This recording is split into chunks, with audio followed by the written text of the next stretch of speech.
एकदा खाल्ली तर चव विसरणार नाही अशी चमचमीत मिक्स व्हेजची भाजी बनवत आहोत. त्यासाठी समप्रमाणात नीट करून घेतलेला वटाणा, फ्लावर आणि बटाटा हलक्या हाताने धुवून घेतला.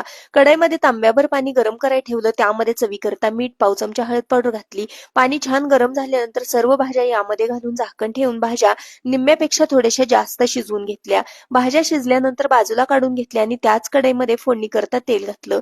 तेल छान गरम झालं की यामध्ये मोहरी, जिरे आणि काही कढीपत्त्याची पानं घातली. आलं लसणाची पेस्ट घालून छान अशी परतून घेतली. बारीक चिरलेला कांदा घालायचा आहे, छान असा परतून घ्यायचा आहे. बारीक चिरलेला टोमॅटो घातला, काही सुके मसाले घातले. धना पावडर, बॅडगी मिरची पावडर, कांदा लसूण मसाला घातला आणि न चुकता 1 चमचा सब्जी मसाला घालायचा आहे.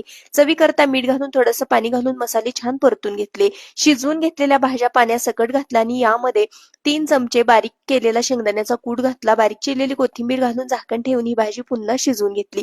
चमचमीत मिक्स व्हेजची भाजी तयार आहे.